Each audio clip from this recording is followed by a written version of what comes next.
Hey everyone, welcome back. Today we're going to take a look into Nicole. She's one of the very first characters you're going to meet when you start playing Zenless Zone Zero, and despite being an initial character, she's easily tier 0. And I'm not even saying this just because GU1 exists. She has access to some unique mechanics and stats that can increase your team DPS. So we're going to take a look into her kit, fast builds and stats so you can get Nicole out of the bench and start using her in your teams. So Nicole is an Ether support agent from the Cunning Hairs faction. From all the A-rank supports, she has the lowest base attack. Oh, this is something quite sad. Unlike Lucy and Sokaku, Nicole doesn't rely on her attacks to provide utility for your team. This makes Nicole's stat priority really flexible, or even something that you don't even need to stress about. Just like Rina, she provides some sort of way to increase your damage by lowering the enemy defense. Thanks to her energy fields that we're going to explain later, she also gets quite a lot of anomaly applications and also brings even further utility to her kit. Just like all the supports besides Lucy, of course, her support potential is tied to the core skill. So if you're looking to increase Nicole's potential for your team, leveling up her core is your top priority. You got some enhanced bullets once you do some action, but honestly, this can be ignored since you won't be using Nicole's basic attacks at all. Whenever you hit an enemy with an enhanced bullet or an energy field, you will reduce the enemy defense by a certain amount that is based on your current core level. The defense shred effect only lasts for 3.5 seconds after your energy field expires. There are a total of 3 different ways to create energy fields, and we are going over them once we start exploring and explaining Nicole's kit. Oh, and by the way, since defense shred and penetration are 2 different multipliers, I would actually recommend you to avoid using penetration discs in your DPS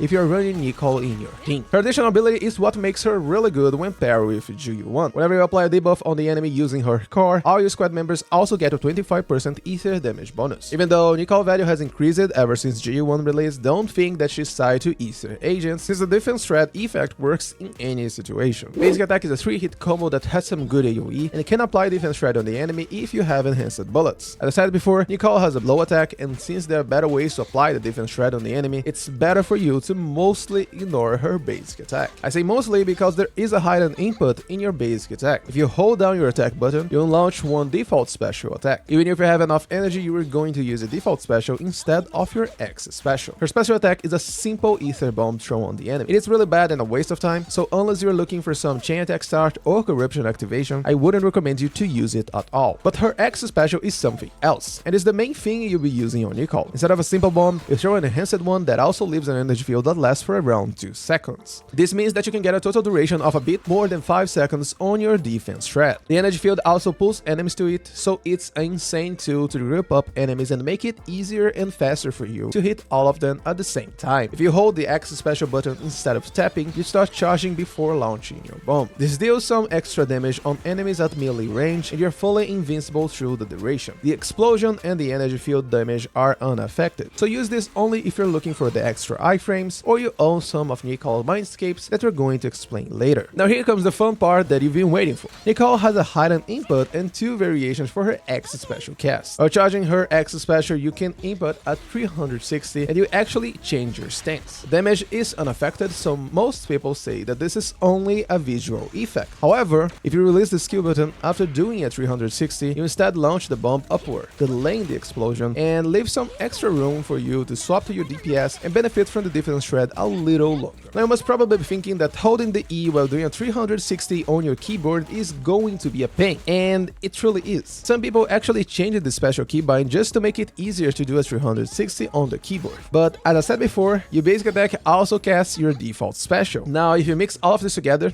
you're right. You can actually cast these 2 variations by inputting a 360 while holding your basic attack button. This makes casting these alternative specials way easier, and you don't even need to change your keybind or get another finger in your hand. It takes some time to get used to the input window, since if you input too early or too late, you just cast a default special instead of the X1. There's also something else that I've discovered, and this is actually quite sad. Since this ends up being quite a technical information and something that I already reported, I'll be brief as possible. The very first thing is that the energy field total damage is actually based on your FPS. On lower FPS, you can get less ticks and less total damage and build up than if you're hitting some high FPS. From my test, it's a single tick of difference. The second thing is that all of Nicole's energy field multipliers are wrong. This might sound a little bit insane, but I did the math and the damage never matched the actual damage displayed in the game. The reason should be something like the FPS issue. The total multiplier displayed on the skill information actually takes into account more hits than you're actually dealing to the enemy. This makes the energy field multiplier a little lower than that. I will wait until I get some response and will update everything in a pinned comment down below.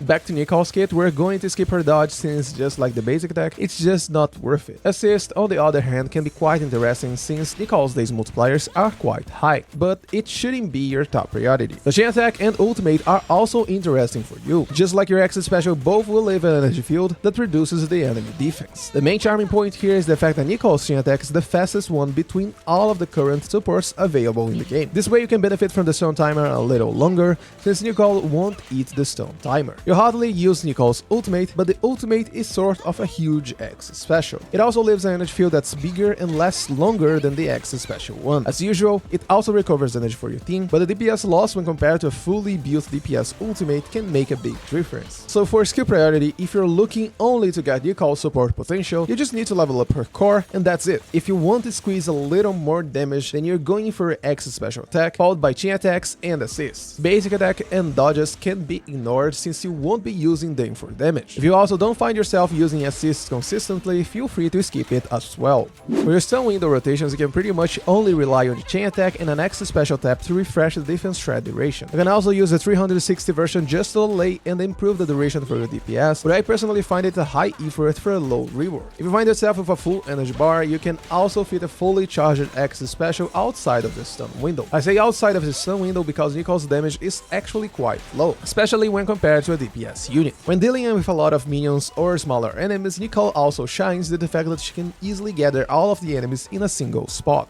For these stats, you definitely want to go for Swing Jazz. It's the best universal option for support since it provides a free 15% damage increase for your DPS unit. The only other option here would be a Freedom Blues for Peace, but I don't find it necessary for now since the only Ether unit in the game is GU1, and increase the build-up speed of Corruption is not a high priority. For the last 2 pieces, you should go for either Freedom Blues, Hormone Punk, or Chaotic Metal. It comes down to preference and best discs that you can find. Since Swing Jazz is farmed with Chaotic Metal, you'll probably get some extra Chaotic Metal pieces while farming Swing Jazz. For disc sets, if you're going for a full support and don't care enough for Nicole's damage, just focus on maybe an Energy Regeneration Disc 6. I say maybe because if you're already running her signature and you plan to only use Nicole's buffs for the stun window, then you don't even need to go for Energy Regeneration. You can go for attack to increase your damage contribution. If you want to get a little extra damage for Nicole, then going for damage or attacks going to be your best options for disc number 5. For disc 4, it's Anomaly Proficiency over attack. Nicole has low attack and you won't be fielding her that much, so focusing on Anomaly Proficiency is the best option to deal some increased damage. For substats, once again, if you're going for a full support, feel free to ignore all of it, but for the best damage, look for attack ratio, Anomaly Proficiency, flat attack, and some flat penetration.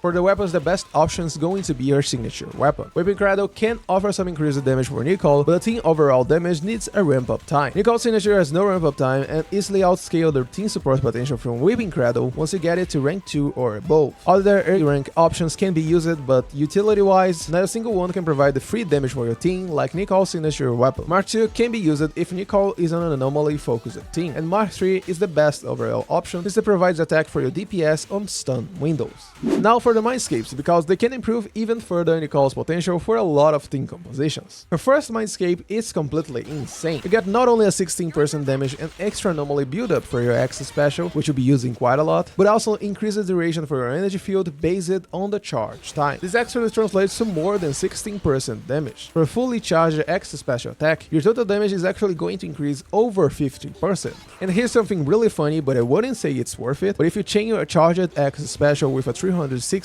and fully charge it again, you're going to get an insane duration increase since you'll be charging it twice. The second Mindscape helps Nicole's energy regeneration by giving her 5 energy when you apply the defense thread debuff on the enemy. This can only trigger every 15 seconds, so the energy gain is actually quite low. Mindscape 4 increases the energy field total area, which means that you'll be able to pull enemies from even further. Despite that, this Mindscape is actually quite weak, since the extra size won't help in most situations. For a final Mindscape, increase even further the utility Nicole can provide for your team. Your team gets increased crit rate chance against enemies hit by Nicole's energy field. Since even tapping her X special will render around 17 ticks of damage, you can easily stack this to the maximum without a problem. On top of it, unlike her core skill, the crit chance has an uptime of 12 seconds, meaning that as long as you can keep using your X special, you can easily get 100% uptime on this Mindscape, meaning that you can give a total of 15% crit rate for all your squad, including Nicole herself, for some extra damage contribution. All in all, Nicole is a unique character that can provide not only utility, but also unique ways to increase your team damage. She requires little to no field time, and also has access to some hidden moves that can benefit players on some high-level gameplay. Her main weakness is the fact that all of her kit relies on such a short window for her buffs. I would love to get some extra duration on her buffs, but I don't think Hoyo is going to make changes on characters already released. If there's something that I forgot to cover and you want to know, feel free to drop a comment down below. As always, thanks for watching, have a beautiful day, and I'll see you in my next video.